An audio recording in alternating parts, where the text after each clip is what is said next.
Everything you learned about Thanksgiving is probably off by centuries. The first celebration wasn't Plymouth, and turkey wasn't the centerpiece. We're going to Florida, Texas, and Virginia before Massachusetts enters. 3 days of feasting, target practice, and unexpected armed visitors. No pumpkin pie, scarce sugar, and seafood right beside venison. Those black outfits and buckled hats came from later imaginations. The treaty was strategy, not storybook friendship, and it's strained. By the end, you'll spot 9 textbook myths in seconds. Hit play, and let's rewrite Thanksgiving with receipts and respect. Plymouth wasn't the first Thanksgiving in North America. Plymouth loses the exclusive title once other dates step in. In St. Augustine, Florida, 1565, Spaniards held a Thanksgiving mass. They shared food with Timucua people after safe landfall there. In 1598, near El Paso, Juan de Oñate celebrated survival. His expedition feasted along the Rio Grande after harsh desert. Virginia's Berkeley Hundred ordered annual thanks in 1619, charter language included. Plymouth's 1621 harvest fits a tradition already alive elsewhere. The lesson is simpler. America's origin stories have neighbors. Different colonists, languages, and nations marked gratitude before New England. The 1621 feast wasn't called Thanksgiving by the Pilgrims. Here's the twist. Their big meal wasn't named a Thanksgiving. In Plymouth 1621, they held a 3-day harvest celebration. For English separatists, a Thanksgiving meant fasting, prayers, and sermons.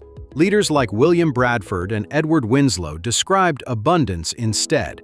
Their wording mentions wildfowl, venison, and games rather than worship. Formal days of Thanksgiving were proclaimed later for specific events. Only centuries later did the holiday absorb that religious label. So the name drifted, while the meal stayed familiar. What they cooked and played mattered more than official wording. Turkey wasn't the star. Venison and waterfowl dominated. Picture the table, then swap your turkey for deer. Massasoit, also called Usamakwen, reportedly brought 5 deer to Plymouth. Edward Winslow wrote about men returning from fowling with birds. Think duck, goose, maybe swan, and plentiful passenger pigeons overhead. Wild turkeys lived nearby but weren't singled out as centerpieces. Freshwater fish and shellfish likely rounded out coastal New England tables. The protein mix reflected seasons, hunting skills, and rivers. Venison carried status. Sharing deer signaled political alliance and respect. So the centerpiece rotates once you read the sources. Cranberry sauce. Needed. Sugar. Colonists lacked. In 1621, your favorite tart sauce hits a wall without sugar. Cranberries grew wild around bogs from Massachusetts to Maine, but English settlers had little refined sugar that first winter. Imports were scarce, expensive, and way down the priority list. Without sugar, cranberry preparations likely leaned toward unsweetened relishes. Honey existed, but hives weren't thriving. Colonies' early investment, later trade networks made molasses and sugar more reachable. Only then do sweet sauces become common holiday companions. So that Rug's spoonful arrives centuries after the first feast. Pumpkin pie with crusts likely didn't appear at Plymouth. The classic wedge needs ovens, wheat, and butter in quantity. Early Plymouth households cooked in kettles, on spits, and griddles. Wheat flour was scarce and lard or butter limited.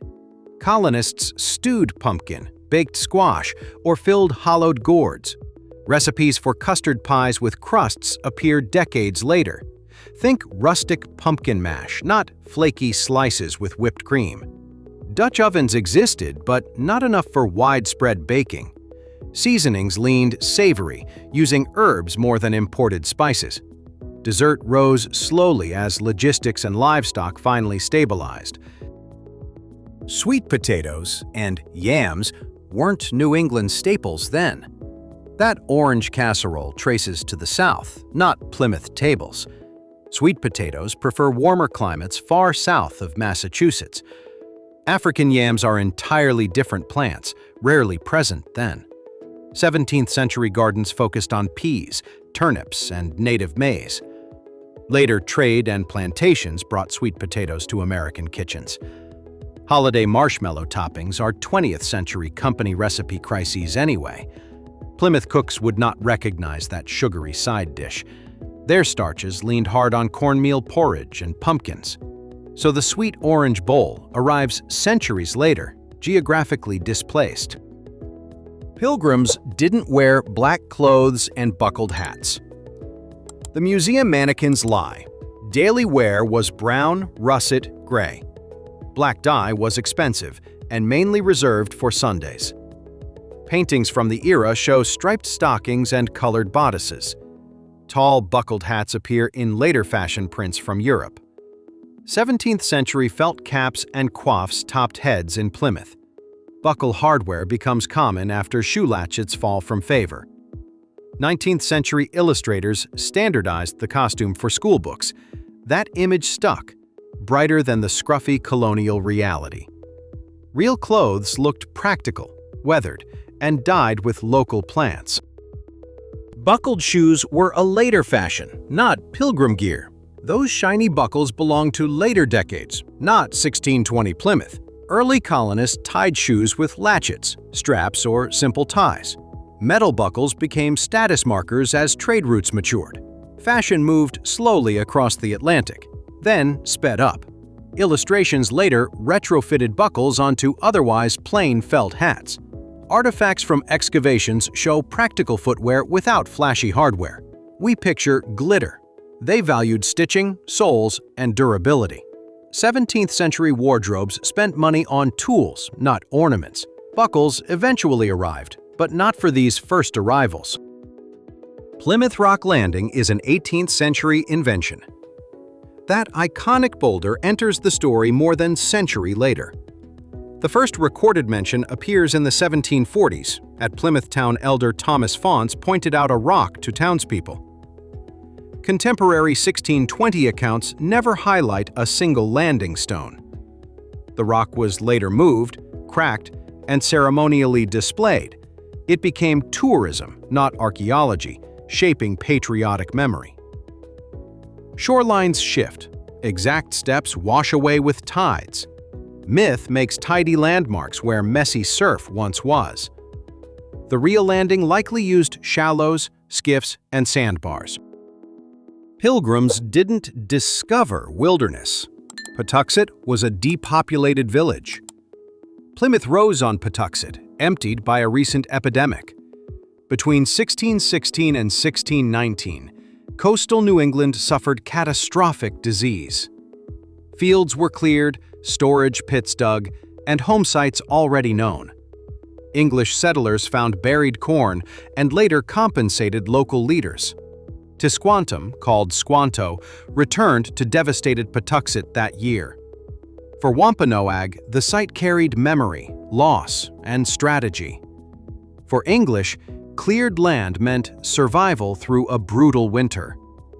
Two histories collided on one shoreline, both altered by disease.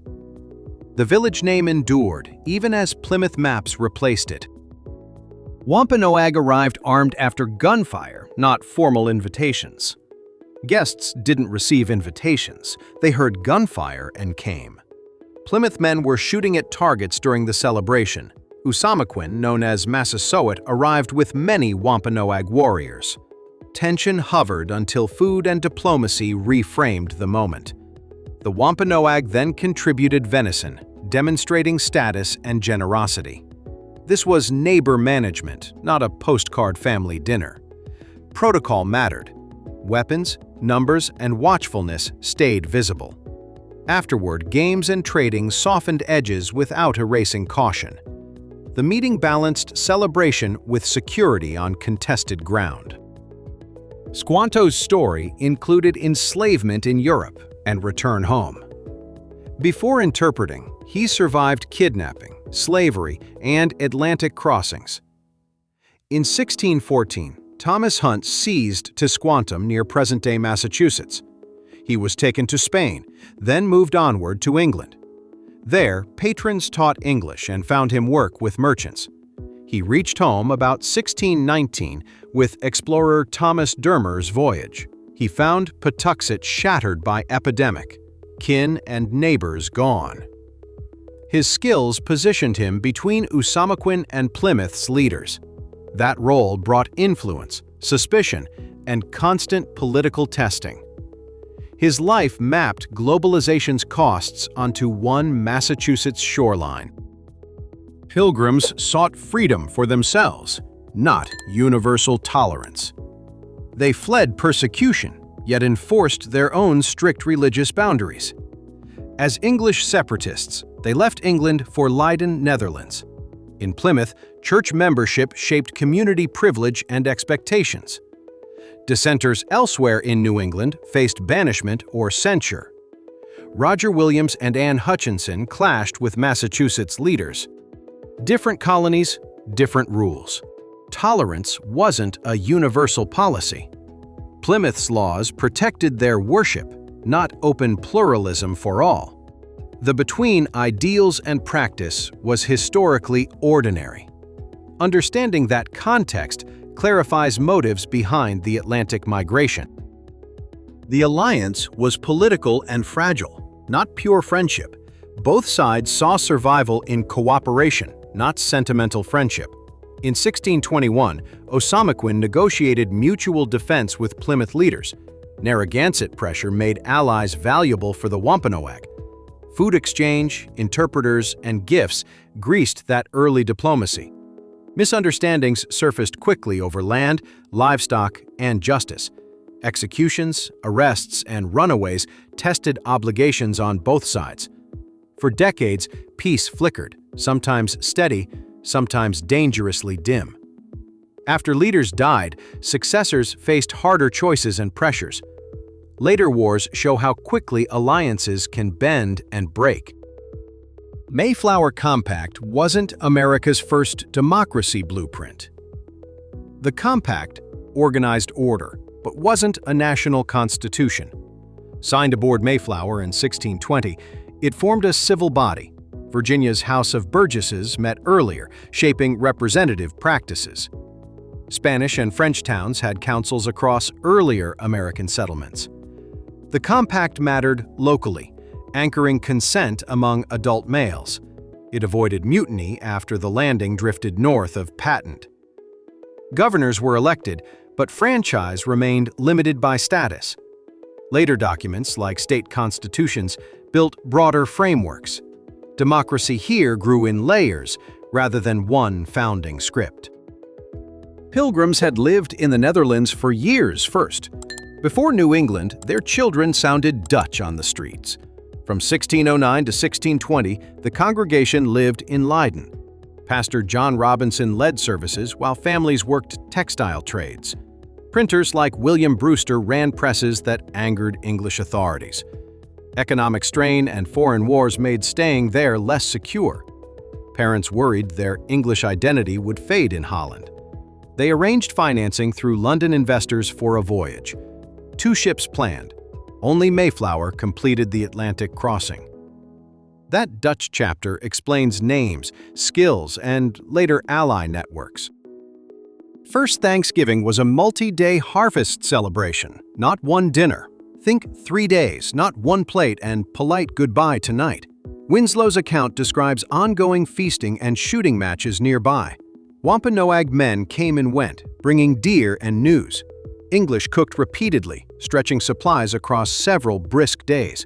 Games likely mirrored militia drills mixed with friendly contests. The scene felt more like a fair than banquet. Boats moved along the bay while smoke curled from fires.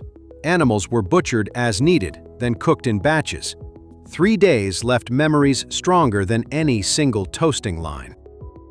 Stuffing, gravy, and ovens, limited wheat, butter, and tools. Comfort sides struggle when flour and ovens are scarce. Most homes used hearths, spits, and heavy iron pots. Gravy needs thickener. Wheat flour wasn't easily available. Stuffing requires dry bread, which required reliable ovens. They thickened stews with cornmeal or pounded parched corn. Rendered fats existed, but dairy butter remained limited initially. People improvised sauces from drippings, herbs, and hard cider. The menu leaned brothy, rustic, and very hearth-focused. Picture ladled pots, not porcelain boats of silky gravy. Corn meant maize. Indian corn was central, not cornbread. Their corn was maize, tall stalks taught by Wampanoag farmers. English called it Indian corn, bright kernels drying on racks. Nixtamalization, the lime process, wasn't part of English habit. They made samp, pottages, and ash-roasted cakes instead. Fish as fertilizer marked spring planting along cleared plots. Harvest meant ears braided and stored against the winter. Wampanoag teachings shaped English survival more than any prayer. Cornmeal mixed with beans and squash fueled cold months, so cornbread nostalgia disguises grittier porridge and stews then. Headdresses and teepees aren't Wampanoag material culture. Feathered war bonnets belong west. Coastal Wampanoag wore mantles instead. Their houses were wetus, bark-covered frames, not plains teepees. Materials came from maple, cedar, and woven reed mats. Clothing shifted with seasons, using deerskin, fur, and woven fibers. Single feathers or headbands appeared, not towering feather headdresses. Wampum belts recorded agreements through shell bead patterns. European sketches misapplied Western images to Eastern nations. Local villages built near bogs, rivers, and coastal fisheries. Seeing real materials fixes geography, where stereotypes blur everything. Log cabins weren't a Pilgrim thing. Later Swedish influence. Those frontier cabins enter later, with Swedes and Finns. Delaware Valley settlers popularized log construction in the 1600s. Plymouth houses used timber frames, clapboards, and thatch roofing. Wattle and daub panels filled spaces between heavy posts and sills. Local saw pits turned felled oak into planks and beams. Surviving archaeological remains show post holes, not log corners. Cabins later symbolized frontier mobility, not coastal town life. The image blends centuries that didn't actually overlap here. Plymouth looked European carpentry adapted to New England forests. Pilgrims weren't self-sufficient. They needed indigenous aid and trade. Harvests improved because neighbors shared skills, seed, and fisheries. Usamequin's alliance enabled corn trade during critical shortages. Tisquantum taught planting methods and helped broker local exchanges. English tools and metal goods flowed outward as bargaining gifts. Hunger hit when ships were late or crops failed. Fishing grounds and weirs produced protein when stores dwindled.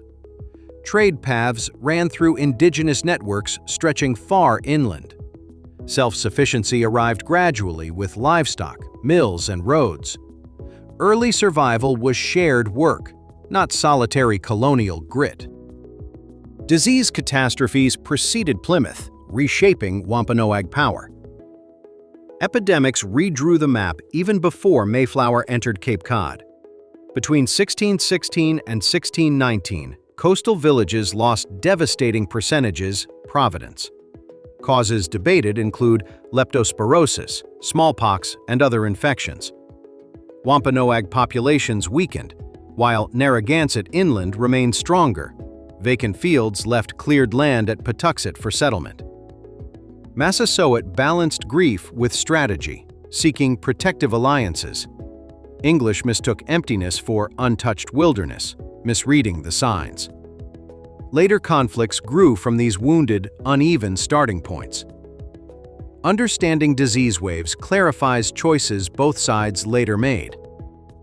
The feast included seafood like eel, not just land game. Saltaire carried dinner, Bays fed tables as much. Winslow mentions eels, and colonists praised coastal bass runs. Weirs and nets captured fish moving with the tides. Shell heaps suggest clams, mussels, and oysters were common. Smoked or dried fish stretched supplies through lean, cold months. River herring runs at Town Brook were seasonal bonanzas. Cooking likely used iron kettles, suspended over low flames. Seafood shared space with venison, waterfowl, and maize breads.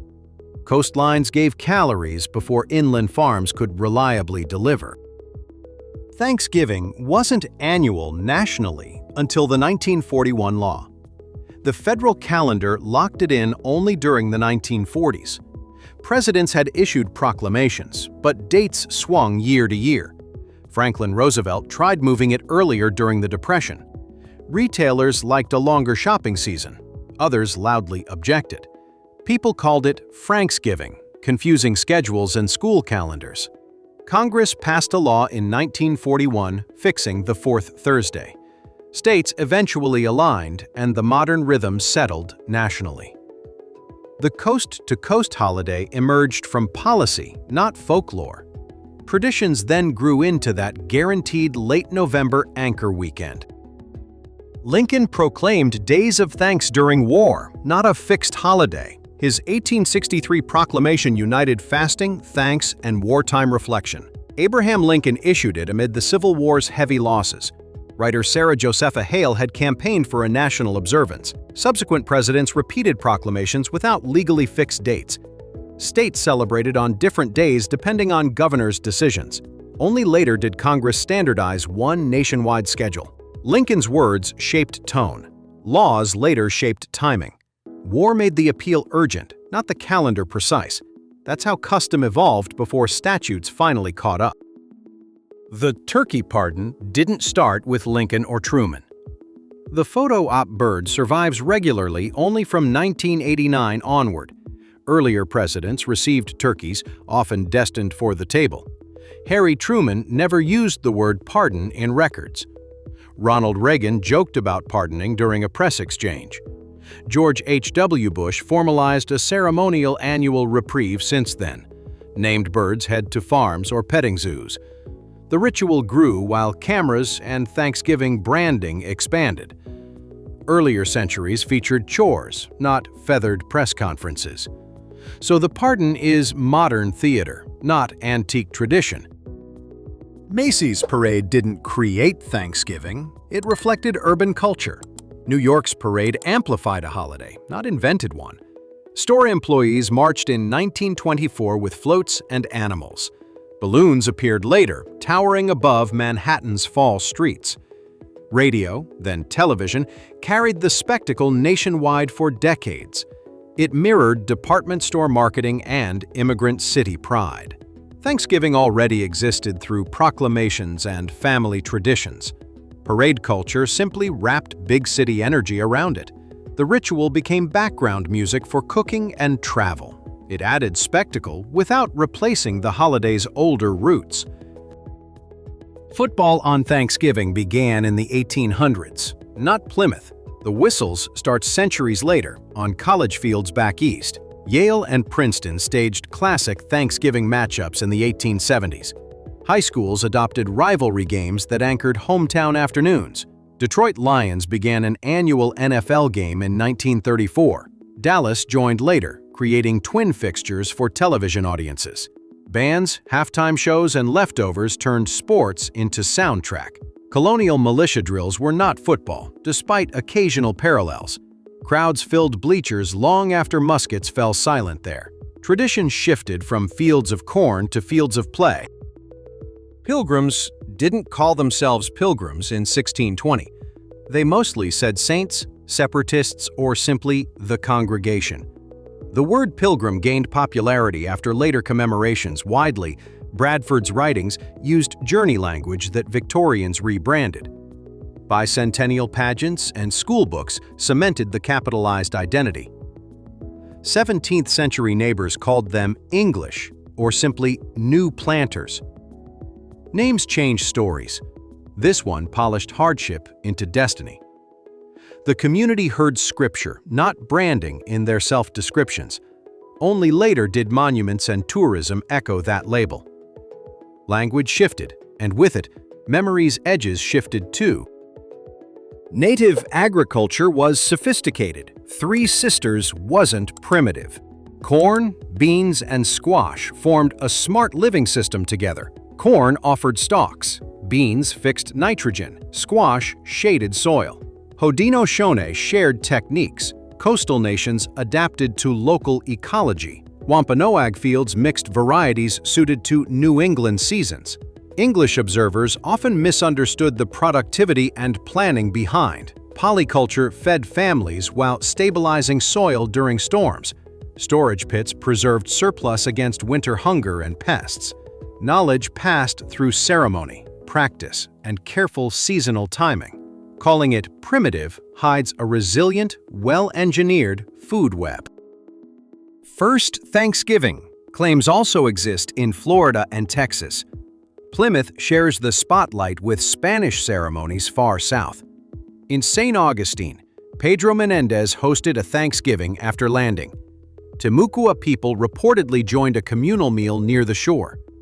Near El Paso, Juan de Oñate marked survival with feasting. Spanish documents describe gratitude long before New England gatherings.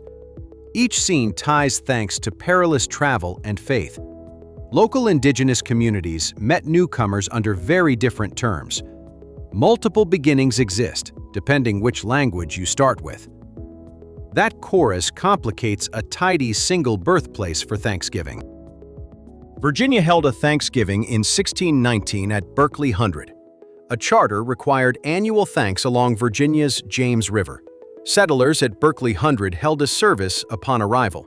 Records emphasize prayer, not a multi-day shared feast.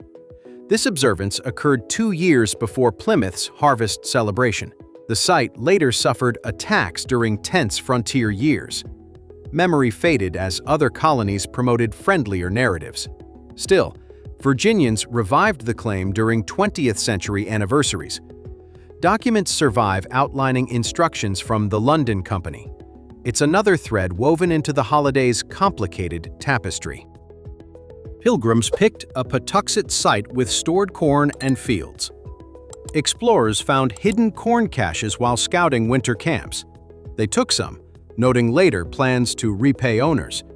Cleared fields promised faster planting once snow retreated. Fresh water from Town Brook sealed the final choice. Graves and storage pits showed a long-settled village site. Epidemic emptiness made resources accessible, but painfully so locally. Settlers mapped houses near the brook and harbor slopes. Spring planting used saved corn and borrowed planting techniques. One village's loss underwrote another community's fragile beginnings there. The feast didn't mean region-wide peace. Conflicts continued afterward. 3 days of food didn't cancel brewing regional conflicts. Land claims, livestock damage, and jurisdiction sparked recurring disputes. Pequot War erupted in the 1630s far too southwest. Trade shifted power balances among English and neighboring nations. By 1675, King Philip's War devastated towns and tribes. Usamakwen's pact didn't bind later leaders or allies.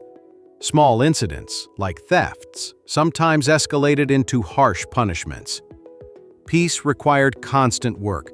Most communities couldn't sustain forever. The feast reads hopeful, not permanent, in hindsight, today. Women and servants lacked political voice in Plymouth Colony. The signatures under the compact belonged to adult male passengers. Women worked the settlement, but lacked voting or office. Indentured servants' obligations limited freedom and participation further. Church membership and property shaped influence within town meetings. Legal traditions followed English norms of coverture and hierarchy. Daily labor remained essential, even without political representation. Later centuries expanded rights slowly across New England communities. Understanding limits clarifies how decisions were actually made there. Power looked narrow compared with modern civic expectations today. The Mayflower aimed for Virginia, weather pushed them north. Plans said Virginia. Storms and shoals delivered Cape Cod. The ship struggled after delays and a cracked companion vessel. Strong winds near the Hudson forced a turn back.